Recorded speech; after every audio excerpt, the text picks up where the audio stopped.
Is up, YouTube? Another fucking day in the life here. What a beautiful, just breathtaking scenery, isn't it? Here in the majestic Cape Coral, Florida. I talk so much fucking shit. But, morning routine, check. It's about 1 p.m. right now. I just wrapped up breakfast, finished throwing up a reel on the IG. One of my best ones yet. It's the, how the gym is your new drug. Check it out.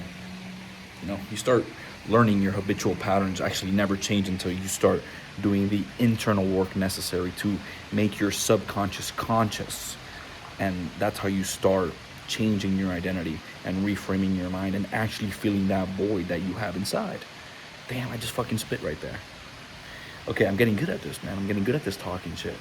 But we're gonna head up to the office. We got a couple of client calls this afternoon. I got a couple of programs that I also have to work on, and then we have a group call tonight with the one and only Mr. John Mark Stevenson, and just the new info order, and just taking over the fucking world domination. That's all it's about. It's so cool and gratifying being able to share, the space and be involved in a community with like-minded individuals, all aiming towards one fucking goal, and that's just basically world domination. And world domination, not in the communist, just dictatorship way, but more in the how to provide the most amount of value possible to humanity and actually change people's fucking lives. That type of world domination, advancing the human race. And I'm extremely grateful to have come across him and the community, and just be surrounded by a group of lions, because one of the biggest things you can do is surround yourself with people that are better than you, people who have higher standards than you, better work ethics, because it just forces yourself to grow. So if you find yourself being almost the best person in your squad, that is not a good sign. That is a sign to start changing your environment, start seeking mentorship, or just communities that are involved with just a higher purpose, or just more than what you currently are right now. But yeah, enough chit chat. Let's head up to the office. We're gonna stop by some coffee at the clubhouse, get a little triple espresso, pop a fucking nicotine pouch, and get to fucking work. Alrighty, gang. We just finished, wrapped up first block of work. Feeling good, feeling real good. Clients are killing it. Might post a little clip of the Phantom of one of my calls with Sebastian. Love the fucking kid. Bro, Yo, yo, how you how doing, you been, brother? man? I'm every day above ground is a good one. That's what I always say. Looking fly with the little butternut, bro. I see you. Hey, bro, I'm just a fly guy, bro. I'm a fly guy, bro. Are sitting for extended periods of time. I mean, it is gonna affect you, bro. Remember, when it actually affects you, the more you rest. Hmm. Think about it. The law of inertia, right? An object in motion is gonna stay in motion. An object at rest is gonna stay at rest. Yeah, that makes sense. There, because you're just stagnating. There's no blood flow to the area, which is why when you're sitting for extended period of time, that's when you usually feel it. But granted, let's say like you're walking all day, or do you feel it those days? When I'm active, no, but I've been resting more, so I think now that you mentioned that, I am starting to feel it more. Cause Boom. That's pretty much it. When you're here, right, core tight, Mhm. usually on that shoulder, you're probably hyperextending. Yeah, So this lordotic posture, lordotic means just this to your spine. got it. The little You trying curve, to yeah. exactly you trying to keep your chest up. That puts a lot of pressure on your lower back. Just stack your body, core tight, maintain everything in alignment, and from here on out, starting at the core. So brace like you're about to go underwater, squeeze your abs as hard as possible, and then forceful on the way out, and maintain Mhm. that proper alignment. You start exercising your core, which is probably some movements that I was also thinking of adding. So what movement are you performing? Let's start Oh, there. I'm sorry. I was squatting. Yeah, we're doing shoulder Okay. press. No, either way, squat. Let's go for a squat, right? So right before you go down, no, get straight up. Pretend you have a bar on your back.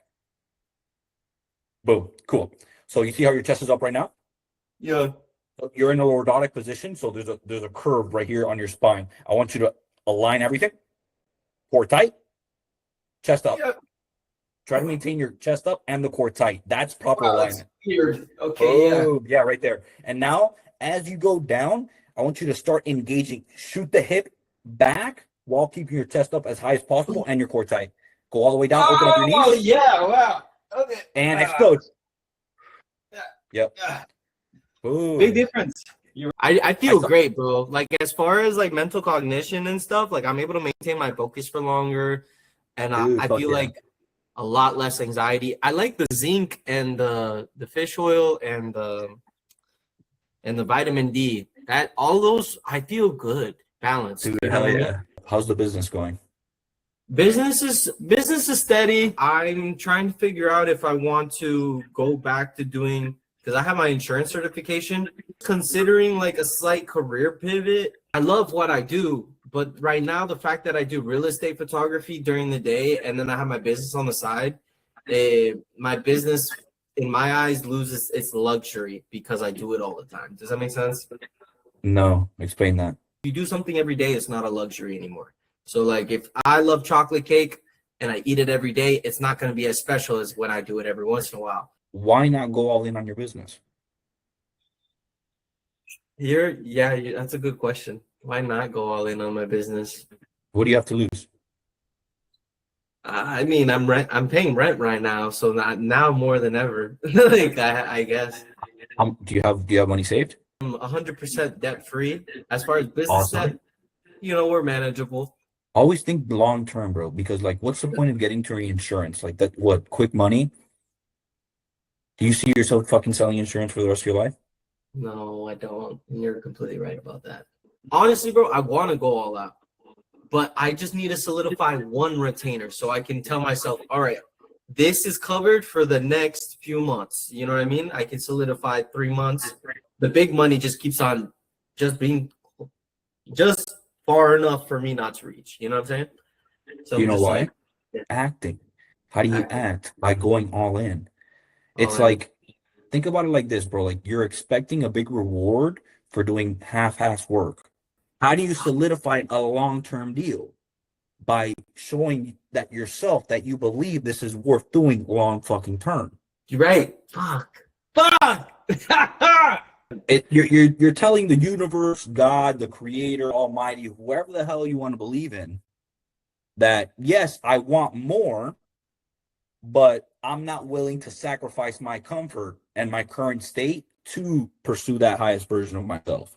Now, I'm not telling you like this is your business, this is your life. You do whatever the hell you want. It was easy for me to quit my fucking like personal training job, the safety net of having that income like every 2 weeks. But that's the whole point of the fucking game, right?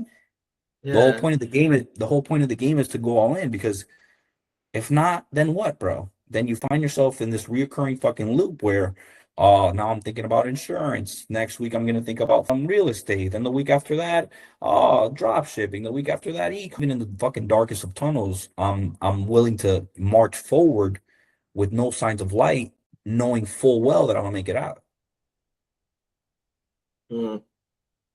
Would you say that that's like determination, fearlessness, like Faith. faith? If all came down to it, like who would you bet on?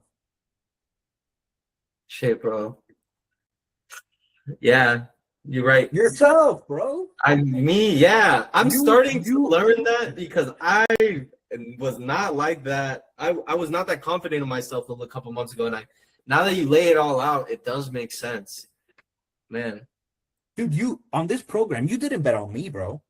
Yeah, you're right. Like I could give you all the information in the world, but I am never going to be able to wake up for you. I'm never going to be able to go to the gym for you. I'm never even going to be able to log the meals for you.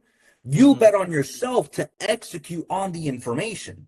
Same thing here. But the difference is you already have all fucking information. All you have to do is act. Yeah, bro. Dang, bro. This is like therapy and personal training and leadership development. Oh man, bro, you're really blowing my mind right It's now. personal development, bro. It's just personal fucking development. They say that fear is a mile wide, but an inch deep. A mile wide, but an inch deep. That's crazy. That's what Yes. fear is, bro. The second you take the leap, you realize, oh shit, it wasn't that bad. Mhm. But it's Yeah. just the fear of the unknown. I love all my clients, to be honest. They all execute, which is why I'm very selective with the people I work with, because just the people I work with is a representation of me. If I am not doing well, they aren't doing well. But if I'm doing good, I know they're doing good, and that's what community and accountability is all about.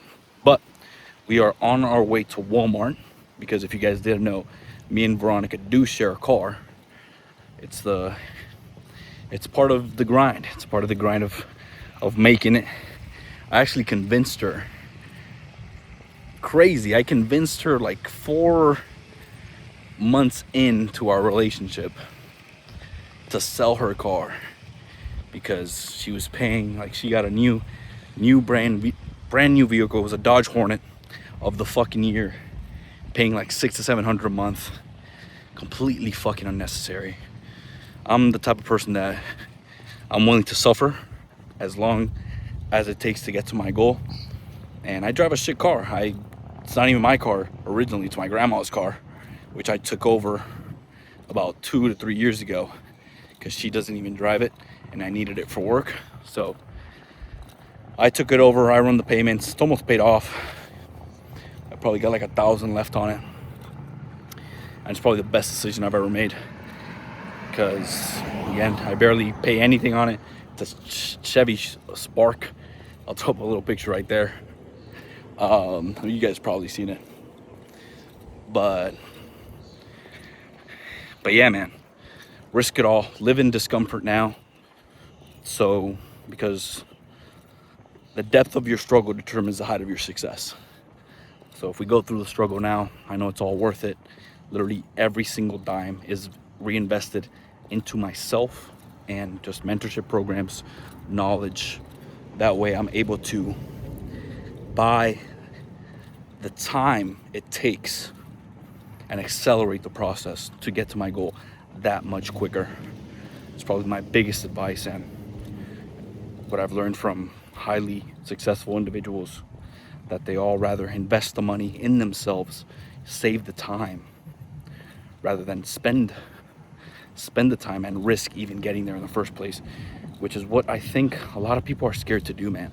They're scared to invest in themselves, and I think that's a lack of belief within themselves, not fully trusting that they're able to execute on whatever information is presented or given or instructed to them. But yeah, it's one of my methodologies. Risk it all now, live in discomfort now, in order to be successful and enjoy the fruits of your labor in the future. And the reality is that if you truly enjoy what you do, it's gonna be it's a never stop, right? The only thing that changes is the situation that you're in. So just be in a better situation and continue to do what you love. Continue to go through the discomfort every single day, because that is what builds a fucking man, right? But Walmart isn't too far away. I gotta go buy some lettuce. It is my rest day. If you guys don't know, I carb cycle and I optimize everything around my training window. That way I maximize productivity on just every other hour that's not allocated to my physique. So I usually do an enormous amount of carbs, pre-workout, intra-workout, and then post-workout, maximizing my performance, my recovery. I end up fasting in the mornings, which allows me to stay sharp. It doesn't spike my insulin. You know, I'm able to avoid that brain fog, and I'm able to stay locked in, especially with some caffeine and nicotine in the morning. Just fucking optimize productivity. And then my first meal is around like 11 to noon. I'll have proteins and fats only. And then again, my first carb meal will be right before my workout. And then the rest of the night would just be carbs, you know, focusing on recovering and building as much muscle as possible.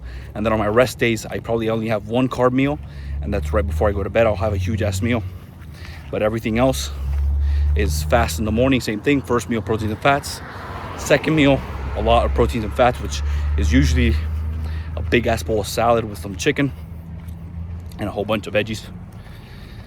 And that's where I'm going now. I need some salad. So that's why we're walking to Walmart. It's like a 10-15 minute walk. Get my steps in for the day.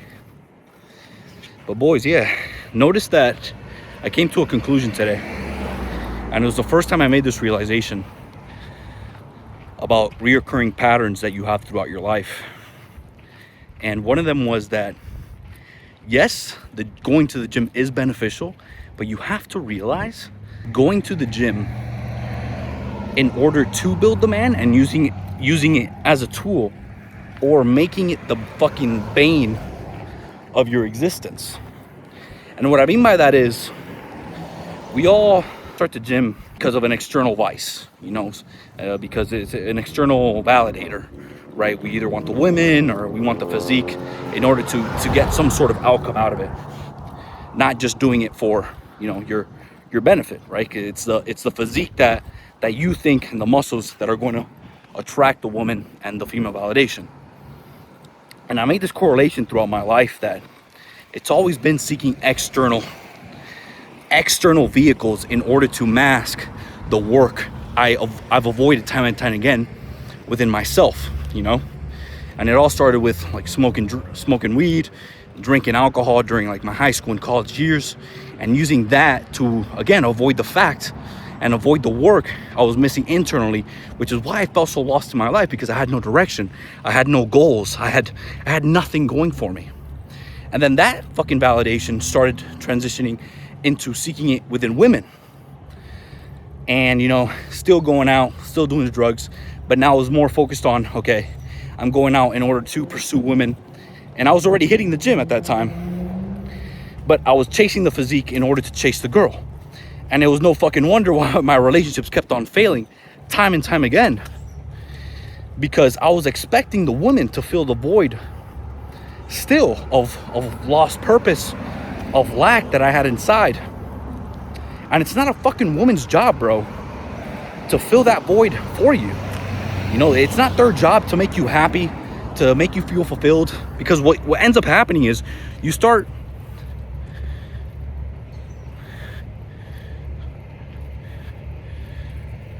basing your whole existence off the relationship.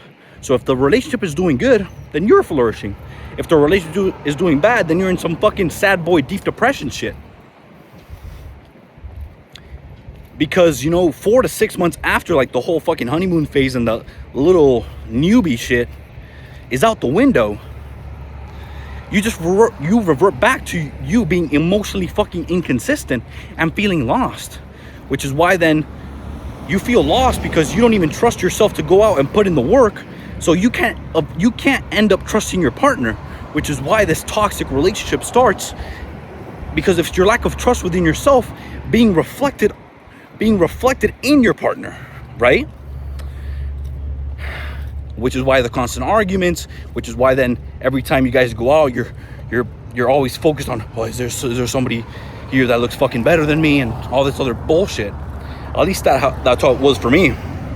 And that ends up, you know, you can't trust yourself, so you end up self-sabotaging, and basically why I fucking cheated on every girl I was with. Because again, avoiding the fucking work that I had to do inside, and realize this habitual pattern, bro, and this feeling of never being enough. So always seeking that, you know, that work, that enough outside. And where I'm getting at is that eventually does transfer into the gym, because I found myself, you know, the first 2-3 years going to the gym 6-7 times a week, you know, hyper fixating on my physique. And again, it was just another distraction. It was another, you know, it was now a distraction that was socially acceptable. You know, it's the new drug that you become addicted to, but you're still avoiding the work you're doing inside, which is why, you know, you see these fucking bodybuilders, and myself as well, that although I was going to the gym, although I was working on myself, still externally, that I felt lost because I had nothing else going for me. Which is why you see these fucking bodybuilders, bro, they're 30 years old, they're roided up, they're egotistical fucks, and all they do is eat, think about when their next training session is, they smoke weed, again, to another fucking vice on top of that. They smoke weed to escape their daily struggle, and then they use the gym to, like, yeah, you think you're disciplined, bro, but nah, you're just trying to keep busy, avoiding again the work, it always comes down to avoiding the internal work. And it's not until you actually, ask yourself, if nobody saw my physique for the rest of time, would I still be training as hard as I am? Would I still be going to the gym?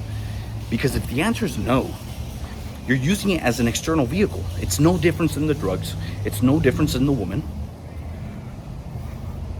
It's just socially acceptable. So once you start doing the internal work and start, journaling down your fucking thoughts and your insecurities as to why you even got into the gym in the first place, and you start coming in and you start using it as a tool to become a better man instead of to keep escaping your reality, that's when you start figuring yourself out, and that's when the physique becomes a byproduct of the man you're trying to become.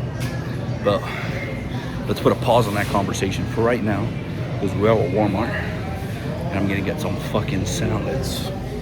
Let's see what they got. Here we go. We're gonna go with, let's go one of these big ass. Yeah, this one's pretty big. Look at this monkey, it's a big cabbage. I think everything else we're good. We should probably get some tomatoes. And besides that, we should be fucking ready to rock. Tomatoes acquired. Easy work. That's all we really need. Dinner, beef, sweet potatoes, the usual. So we'll go check out. Alright, my people, so we're just waiting for tonight's group call. Like I mentioned earlier, about to start in like 5-10 minutes. Super cool to be around like just like-minded individuals. It's one of the best fucking feelings. But we got a little protein shake already waiting for us, because I'm sure tonight's call is going to be like 2 to 3 hours long. So I got some potatoes in the air fryer already, beef already made, protein shake. That way halfway through the car I grab it, make sure we keep the gains going. And then tonight should be like a little PB&J with some Greek yogurt, just to end off right. And then I've been going back to my roots, man. I kind of lost myself for a little bit. Just always focusing on the mechanism instead of the medium. And by mechanism, I mean the outcome. And the medium is who you become, who you're trying to become. So think about the medium as the highest version of yourself, and the mechanism as you're just focusing on the desire, right? And it's good to be centered on a desire and an outcome, but it's more about the person that fulfills the outcome, that you have to become that person instead of focusing on the outcome itself. Because if you're hyper focused on the desire, it kind of affirms that you're never going to get there. Because if you're always thinking always to the desire, never from it, then you can never actually act like the person who's going to take the steps to achieve it. Because once you put yourself in that headspace that I'm already where I want to be, I'm already a fit person with fucking shredded abs, then on a day-to-day basis, you start changing your psychology, you start changing your identity, so you automatically start implementing the actions of what a fit person does. And which is why most people never see the results, because they keep trying to get the desire, but their actions are from the current version of themselves, which is unfit. You have to first change your identity and then start implementing the actions from this new identity, that you then just simply start performing these actions from the new identity. And that's the key to success, man. And that's what a lot of these hyper successful individuals have in common. They think about it. They're always acting in an interview, right? They interview a big athlete or a businessman. Yeah, man. And they always have a similar story. I always knew I was gonna get here. Like I was destined for this shit. It is because they've always been their head and their identity, what they want has been so fixed in their mind that every day they just do the fucking actions of what that person does. We go back to I know the highest version of myself. keeps investing in himself. You know, he's surrounded by fucking people that are always better than him, always learning, always maintaining a childlike curiosity, never putting limits on himself. You know, always being prepared, everything with intention, which is why I make sure my nutrition is intentionally prepared for right when I hop on the call. I'm able to get it. That way I'm able to go shower, you know, prepare tonight for tomorrow. So I'll do my list, my 5 for 5, head straight to bed with my beautiful girl, wake up early tomorrow, and then again with intention, execute. No matter what day it is, tomorrow's Saturday, fuck it, bro. Sunday, I'm still waking up at 4:45. It does not matter. It does not fucking matter. A day is just a day. Until I'm out of this place and in Miami, I'm not taking a rest day. And maybe even then I might not too, because I simply enjoy this fucking process. The process of just chasing the best version of yourself. You know, overcoming pain, discomfort, embracing it, bro, soaking it. It feels so good. It feels so good knowing that every single day you are persevering. But I wanted to get something in real quick before the call starts. But yeah, and I've been loving doing the YouTube. I think I'm more meant for YouTube than the actual Instagram Reels. Guys, if you haven't followed me on Instagram, please go check me out over there. You know, if you think this is good, IG is not even better. I'd say it's equal amount of value. But on IG, I post like 20 to 30 stories a day. I walk you through exactly my thought processes. I take you through my whole day, every single day, telling you like my thoughts, why I do the things that I do. So much free value on mindset, physique, nutrition, your daily habits, relationship. You know, and I'm not to say that I'm an expert in any of those fields, but you know, I have a good relationship. I have my own business. I've invested in myself. I have a decent physique. I know what I'm doing with nutrition. So I might not know it all, but I'm trying to share everything that I do know to help you get into my position and even fucking surpass me. But yeah, this is a lot of changes going down in business right now. So super excited to be able to document this journey with you. And you know, we're going to be able to reflect on the year's time how this group of guys just influenced the consulting space, the info space, the fitness coaching realm, trying to provide, you know, being our authentic selves, providing immense value, giving back to the people, and not fucking gatekeeping shit, and being actual coaches, one-on-one mentors, not these guys that just fucking build out a program and they sell it for you for $2,000 to $3,000, but actually, you know, the one-on-one personalization, implementation to get you to where you need to go. I know it's gonna be a long call, so I got a nicotine gum right here. I'm gonna pop it as soon as the call starts. That way it takes me through 7:40 right now. The call will probably end like around 10-ish. All day and they didn't get up from their seats, right? You have some people that are just super drunk, and trust me, they ate the entire game. But almost every single one of you guys knows what it feels like to just be like absolutely like sauced, and you're just starving. It feels like there's an empty hole in your stomach, right? They ate snacks, they ate popcorn, they ate candy, but now their stomach is like, I want like some real food, like I want a hot actual meal. You guys know what that feels like, right? Some are starving because they didn't want to eat the nasty stadium food or the snacks, okay? And they wanted to hold out for something better.